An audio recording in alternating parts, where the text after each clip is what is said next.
Good afternoon, Seawolves. Happy Friday. Welcome back to the Stony Brook Media Group's news show. I'm Lauren Canavan. Ramadan Mubarak, Seawolves. In Islam, each month begins with the sighting of a new moon. We are in the 9th month of the lunar-based Islamic calendar. This is a time where those of the Islamic faith focus on self-reflection, fasting, and increasing their devotional worship. Fasting serves as a way for the Muslims to purify their bodies and souls, to strengthen their self-discipline, and to empathize with the less fortunate. The fasting period typically begins before sunrise with a pre-dawn meal called suhoor and ends at sunset with an evening meal called iftar. In addition to their 5 daily prayers, there is an additional prayer called Taraweeh prayer, which is performed after the last prayer of the day, known as Isha. We are at the halfway mark of this spiritual renewal. If you're interested in learning more, head to SBU MSA on Instagram to see how our campus honors this centuries-old tradition.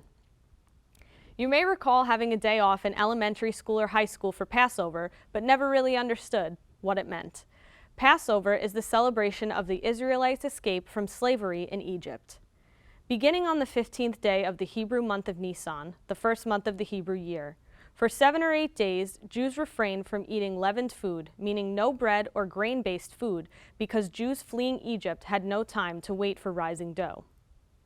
Easter follows a lunisolar calendar. The holiday revolves around the time that Jesus was resurrected from the dead.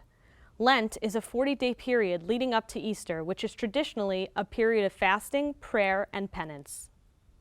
In international news, we turn to Canada. Prime Minister Justin Trudeau met with President Biden, where they agreed to expand the Safe Third Country Agreement, which focuses on migrant entry rules. They expanded the rules of entry to be along the entire Canadian-American border, not just at official entry points. This has now put pressure on migrant families that are turned away from many locations. In other Canadian news, a new housing law took effect earlier this year, looking to address the high cost of living in the country. Canada imposed restrictions on home buying for most non-citizens and foreign companies in an attempt to bring down housing prices. The law includes exemptions for permanent residents and refugees. Critics of this law argue it won't do much for Canada's expensive real estate markets in Toronto or Vancouver. They say it will limit future investment from foreign buyers, and there are doubts it will actually stabilize housing prices in the long run.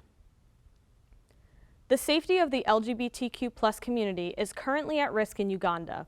A new bill was passed by Parliament on March 21st, and the country is currently waiting to see if the president will sign it into law. If this bill becomes a law, it would enact tougher punishment on any citizen who partakes in homosexual activity and is part of the queer community. Homosexual acts are already illegal in Uganda, but this bill introduces tougher punishments like a lifelong prison sentence or the death penalty. This bill comes after many anti-LGBTQ+ laws are being enacted within our own country. The latest law being in Tennessee, where legislators signed a bill that bans drag performances in public. 2 Democrats were expelled from the Tennessee House of Representatives this past week. Reporter Richard Bolding is live from our newsroom with more.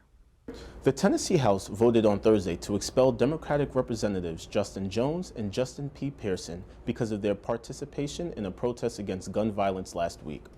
Jones and Pearson were accused of disorderly behavior after they led the protest inside the chamber and interrupted debate. A Republican majority expelled Jones by 72 to 25 votes and Pearson by 69 to 26 votes. Jones and Pearson are 2 of the youngest black legislators in the state. Representative Gloria Johnson, who was also involved in the protest, was not expelled. The efforts to expel her fell short of the 2/3 majority needed after she received 65 votes to be expelled and 30 to remain in-house. Johnson is a white woman and said that the reason why she wasn't expelled from the House might have to do with the color of her skin. I will answer your question. It might have to do with the color of our skin. This is the 3rd time since the Civil War era that the Tennessee House has expelled a lawmaker from its ranks. That's it in the newsroom. Lauren, back to you. There's a big change heading to the world of esports. Here's reporter Jeffrey Siciliano with the story.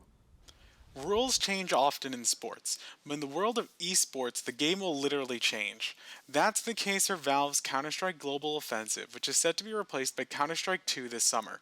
While new video games releasing is commonplace as gamers have come to expect frequent releases, the world of esports is different. Counter-Strike is one of the longest running esports, originally starting off as a fan-made add-on to Valve's Half-Life, to then becoming a series of standalone games that would eventually become one of the world's most played and watched esports. Global Offensive has been played for over a decade now, so a new entry in the series is a welcome change, particularly for those playing competitively such as Stony Brook University's own esports team. For them, Counter-Strike 2 isn't just another game. It's a chance for players to make a new name for themselves in a new game, welcoming in a new generation of players to this storied esport. Playing for 7 years, you start to run out of things to do. It gets repetitive. You play the same game for so long, I feel a lot of people can relate. Counter-Strike 2 is also representative of one of the most unique aspects of esports, the introduction of changes and updates. I think there is a level of preparation always when you hear these changes, when they come out. You're always thinking of how's that going to change how you play the game? How's that going to change other people play the game? There's always that period right after a big change is made where it's not really clear how that's affecting things. While esports have cemented a comfortable position outside of school, at the college level, these players are not only fighting to win their matches, but fighting to gain recognition, which the Stony Brook team has. Definitely getting a lot more recognition, like just online and even as a school. A lot more people have been reaching out to us, like high schoolers, asking what we offer in like the esports department. While Counter-Strike 2 looms over the horizon, the team is focusing on finishing their final season of Global Offensive before moving on to tryouts in the summer, coinciding with Counter-Strike 2's release to welcome new players to the team. And with more people coming in, it brings more game mode dots, more value to the game. Like the more people, the bigger the community. There's so much more to do, and I think it's going to grow insanely large. Even our very own reporter Sky Crabtree decided to give the game a try. What food? Reporting for Stony Brook Media Group, I'm Jeffrey Siciliano, signing off. As someone who has only ever played Wii Sports, it's interesting to see the evolution of gamers. Personally, I prefer outdoor sports. Speaking of the outdoors, let's turn to meteorologist Skylar Day Harmon for this weekend's forecast. Thanks so much, Lauren. Weather-wise, it's kind of a gray day to be outside. You can see courtesy of EarthCam here at Port Jefferson Harbor. It's just kind of, cloudy, not super fun.